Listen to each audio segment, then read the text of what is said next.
Okay, Adam, when you were a kid, what did you want to be when you grew up? Wanted to be a writer. Yeah. Yeah. That's pretty cool, always knowing what you want to do with your life, I assume. Yeah, I think it was always pretty clear to me. I was always making up stories, making people take dictation for me before I could write. And I have writers in my family, so nobody seemed to think it was that strange. It wasn't until I got to graduate school that I was surrounded by people who were having, phone calls every day with their parents, like, why don't you go to law school? What is this bullshit you're going to do? And who were the writers in your family? Parents? My grandmother was a poet, and I grew up around her, and my grandfather was a judge, but he seemed always to be writing. He was always writing decisions. He was a law professor first, and he was known, I think, as a pretty great legal writer. So both of them, and then my father is a journalist. He works at the Boston Globe. My mother, when they met, was a reporter. Her brother is a sports writer. So pretty much that entire side of my family, plus my father. Huh. What are your grandparents' names? Ben Kaplan and Felicia Lamport. And your father and mother? Charles Mansbach, Nancy Mansbach. Huh. And where are you in the birth order? First of two. Okay. And how did people relate to your early ambition to be a writer? Mainly encouragement, I assume? Yeah. Well, my earliest, I think, serious trajectory as a writer was poetry and lyrics. I was pretty serious about hip hop. I was an MC. So probably the first thing my parents really saw me doing circa, junior high or maybe a little earlier was writing a lot of rhymes and performing them or recording them. So, they were a little bit perplexed by that because hip hop was not something they were too familiar with. Nobody really was outside of people who were really committed to it in 1987.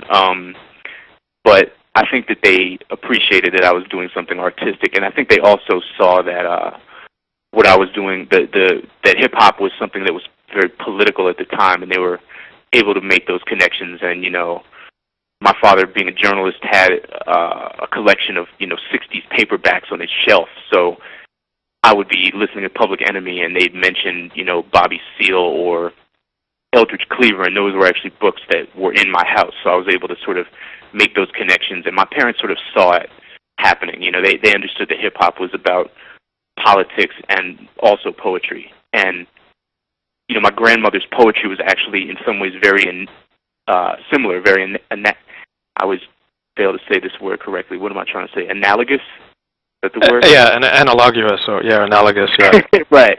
Her shit was really satirical and pointed and political, and it rhymed, and her wordplay was fantastic. And she had this weekly column that was syndicated in a number of newspapers called the Muse of the Week in Review. She would basically take classical forms and sort of rewrite them, remix them about current events. She had a famous piece called The Love Song of R. Milhouse Nixon, where she took Eliot and turned it on its head, do I dare them to impeach, that kind of thing. So in a funny way, my grandmother's writing was very similar to hip-hop in the sense that it was rhythmic, it was rhyming, it was political. So I think my family in many ways was able to see what I was doing without freaking out too much. And whereabouts did you grow up? Grew up in Newton, Massachusetts. And is that an overwhelmingly wide area? I don't know it. So. It's like a close suburb to Boston, so it's accessible to Boston by public transportation. It's it's pretty white. I think it's probably about 40% Jewish, but it's not. It's certainly not exclusively white. I think the schools that I went to were sort of fairly diverse public schools that were part of the busing program, the METCO program, which was sort of Boston's unilateral form of school integration.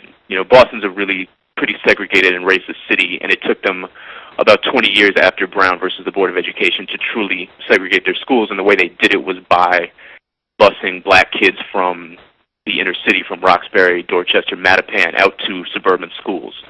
So there were some black kids living in Newton, and there were a bunch more going to my schools through this program. So in some ways, the schools were more diverse than the community. Mm-hmm. Do you have a black accent? You mean like Barack Obama or Colin Powell? I don't know how to say it. I'm sure there are right and wrong ways to say it. Has anyone ever, like, there's an, I guess the polite term is urban, but has anyone ever said that to you? I'm just maybe totally out of left field. No, I mean, every time I do any kind of public event to a mostly white or Jewish audience, somebody asks me some kind of question about the way I speak, and I always try to get them to, you know, think a little bit critically about what it might mean to sound black or sound Jewish or sound urban or anything, because I think that you know, we tend to think monolithically about these things, and you know, like anybody else, I guess the way I speak is sort of the sum of, you know, various experiences and travels and that kind of thing. And so people always want to ask me that, and sometimes they don't know how to say it. Sometimes they talk around it. Sometimes they come right out and say, you sound black. And, you know, I always sort of, my impulse is to fuck with people when they ask me that, because I don't know what sounding black exactly means. Like, how, you know, who sounds quintessentially black? Is it Jay-Z? Is it Bill Cosby? You know? So it's not a question I have a particularly good answer for, except to wonder what it really means, you know?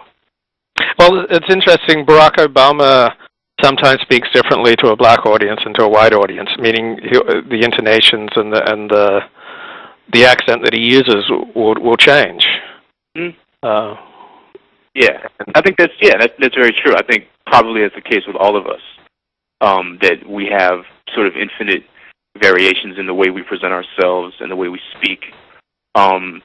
You know, I certainly, the funny thing is that I probably try to sound as, you know, like I've been doing these Jewish book fairs in the last couple months, and I'm certainly trying to come off, I'd really like to avoid that question, because I'd rather talk about, like, other shit at these festivals, so I try to come off, like, I try to be as sort of straightforward and you know, I try to sound as vocally uninteresting and undifferent as possible, and I still get this question. So maybe there are limits to the amount of, you know, control I have over this. I don't know.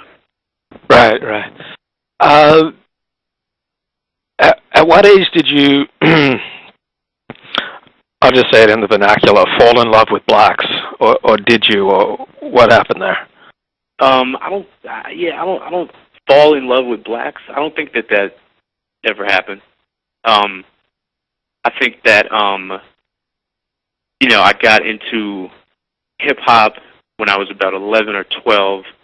I think largely because it was articulating sort of realities that I wasn't seeing personally, but that I sort of knew were out there. It was something that was talking about subjects that were taboo, such as racism, police brutality, the inequality in the school systems. You know, these were things that I'd sort of already seen a little bit, but that nobody I knew was talking honestly about. So I was sort of moved by the honesty and the world expanding nature of the music. And I think that led me to explore other black cultural forms. When I was about 14, I became friends with Delphio Marsalis, trombone player, Winton and Branford's younger brother. He was friends with a teacher at my school who was a mentor of mine. He would come to school or come to town, and I would, you know, hang out with him for the week, and he would put me on all kinds of jazz, which led me, I think, to writers like Ellison and Baraka and Baldwin. And, you know, I don't think per se that I ever, you know, fell in love with black people. I think that I found inspiration in the art produced under such duress, art that was being made by people who were profoundly marginalized, whose humanity was called into question, and who, in some cases, responded with works of astounding beauty.